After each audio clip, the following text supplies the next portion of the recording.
The president of the Central European Bank, Christine Lagarde, was interviewed by Ryan Tribbidy for the Late Late Show, and she said this. We do it because we are fighting. We do it because we are fighting inflation.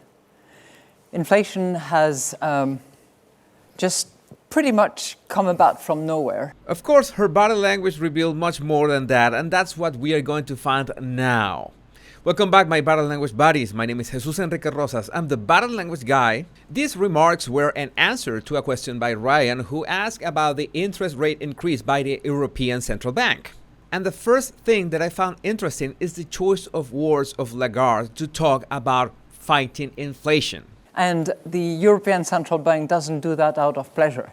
We do it because we are fighting. We do it because we are fighting inflation. Notice that she uses the word fighting inflation. That is a storytelling technique that you want to present things like a fight, like a struggle, something that is bigger than just an abstract concept, in this case, inflation. You want to portray yourself like this is some kind of epic battle, and the public interest is what you have in mind. I found this interesting that right after that she makes this subtle gesture with her mouth. So she was not that comfortable talking in those epic terms.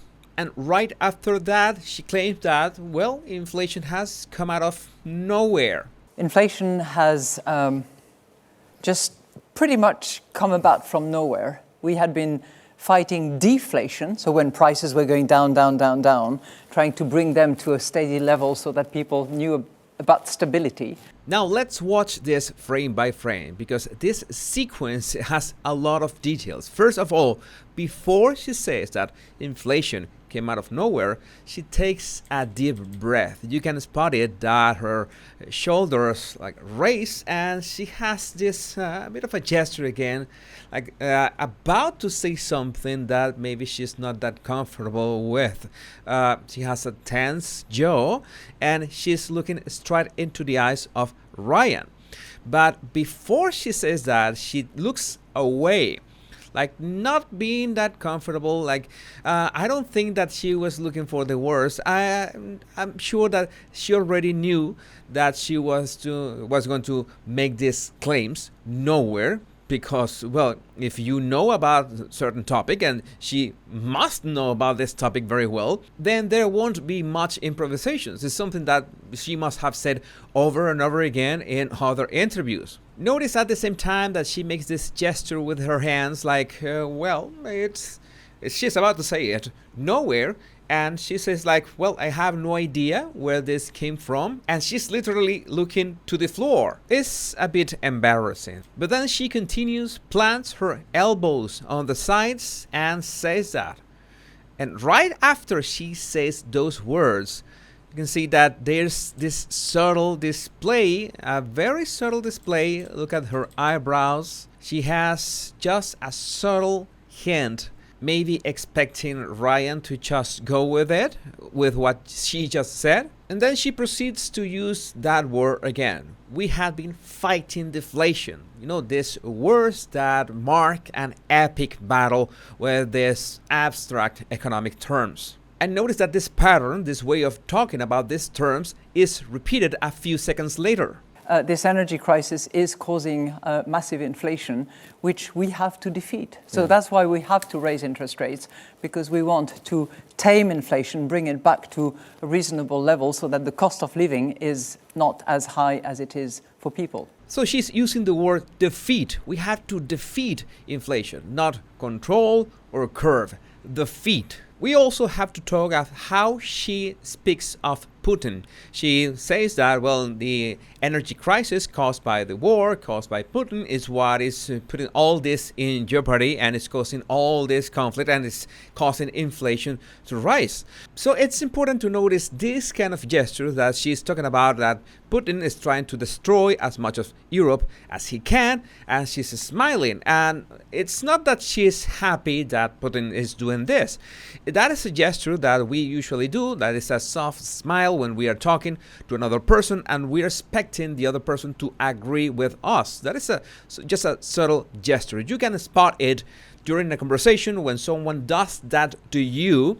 They're expecting you to agree with them. That's just a marker. So we have to make that distinction on the fly, and that's only by practice that you can spot that kind of gestures and their meaning, their particular meaning at those moments. So the justification of rising interest rates is her argument, and at the end of that argument, she does this.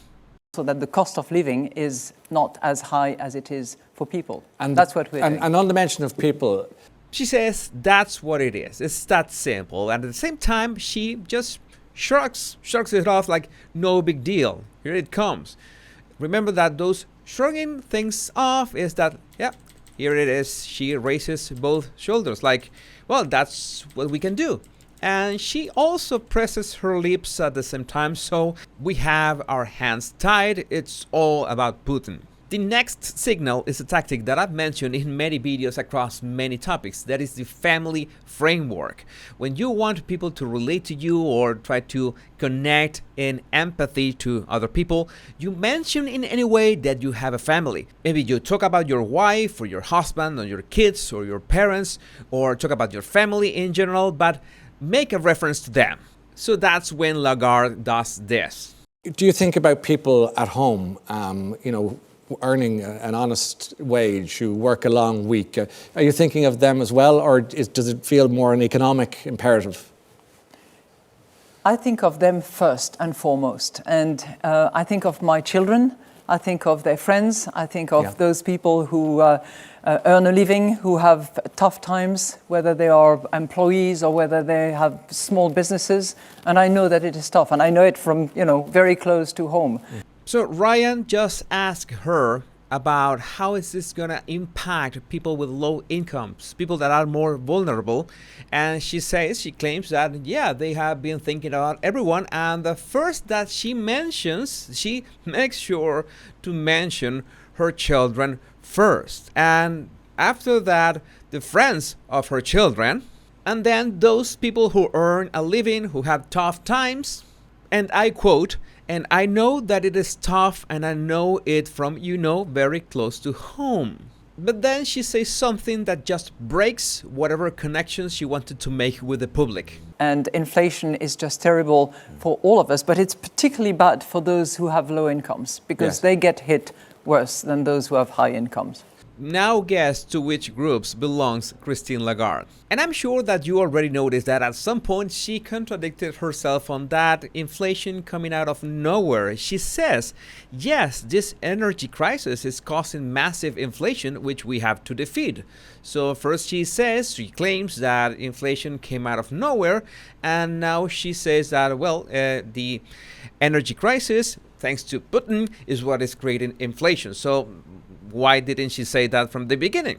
And speaking of Putin, she makes some interesting remarks about the Russian. But he wouldn't necessarily look at you in the eyes. He would just look at the table or look wherever, and then suddenly his eyes would, go to you. Yeah. And he had this sort of flashing, freezing eyes. So that's why I'm saying that just terrifying aspect about him. And in those days, he was a different person. And now sick. By the way, she keeps referring to Putin like as in those days, because she has to justify in some way pictures like this one where Putin is trying to figure out if she's got more 10 layers than Donald Trump. This kind of analysis help us spot those tiny inconsistencies that erode someone's credibility. And yes, when they try to build some kind of channel of empathy and connect with their audience, but at the end, you realize that they're just trying to play a word game with you. My battle language buddies, remember to download my 100 battle language tips right in the description of this video. My name is Jesus Enrique Rosas. I'm the battle language guy. And remember, much love and bliss.